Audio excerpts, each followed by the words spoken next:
All right, welcome everybody. It's good to be with you for another week, especially as we dive into Jesus's spiritual practices. And in fact, today we're going to be looking at Jesus and his relationship to the Father through prayer. And so before we get into Jesus's practices, I want you to take some time to share amongst yourselves about your own practice of prayer. What does your prayer life look like? Do you pray regularly or infrequently? What do you tend to pray about? I want you to share all those things with those who you're with and spend some time doing that, and we'll come back for a little bit of teaching.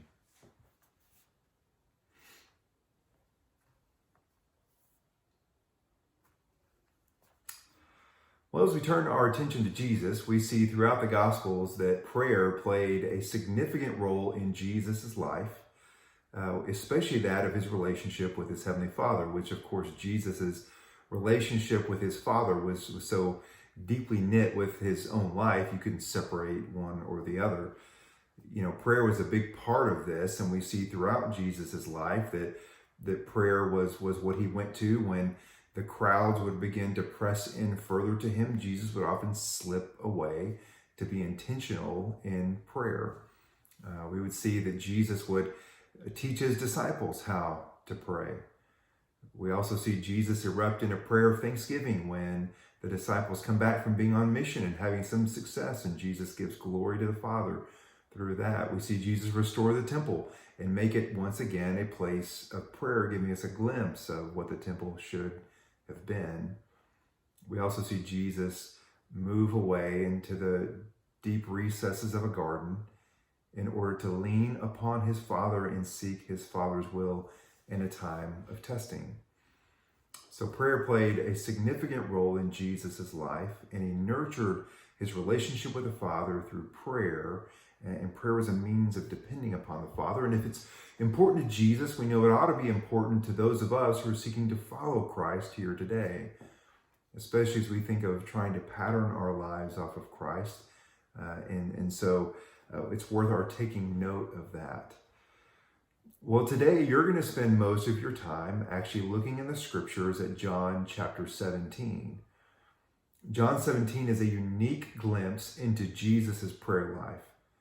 In fact, the entire chapter is Jesus' prayer to his Father.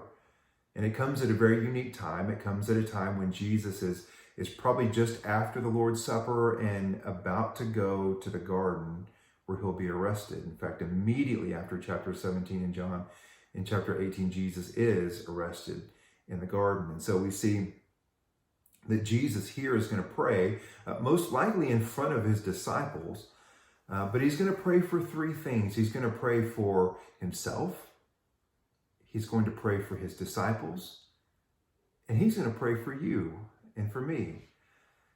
He's going to pray for all those who will come to believe in him. And so if we want to learn about Jesus' prayer, let's listen into what he prays about. So here's what you're going to do. We're going to read this whole chapter, but you're going to read this whole chapter. What we're going to do is I want us to divide that into three different sections based on who Jesus prays for. Now, a lot of Bibles already have that divided out, so hopefully yours does. If it doesn't, then take note of the points here. The first one is verses 1 through 5, where Jesus prays for himself. The second section is verses 6 through 19, where Jesus prays for his disciples. And the next one is verses 20 through 26, where Jesus prays for us. And I want you to read one section at a time. And when you're through reading it once or even twice is even better, I want you to ask just a couple questions. The first one is this: why do you think Jesus prayed this specifically?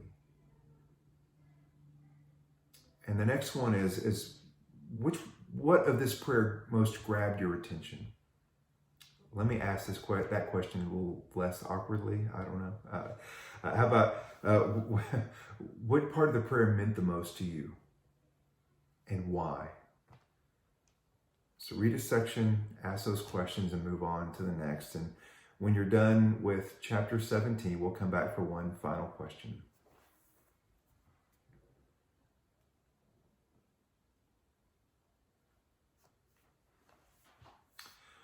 Well, I hope you found that challenge to be a blessing to you, and not only informative, but just found some connection to Jesus's own prayer life. I think it says a lot of what we should be praying and looking at in our own life.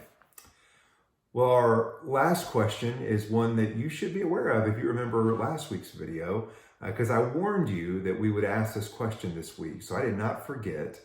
In fact, the final question I'm going to have you discuss today is, how might the scriptures be speaking into your life?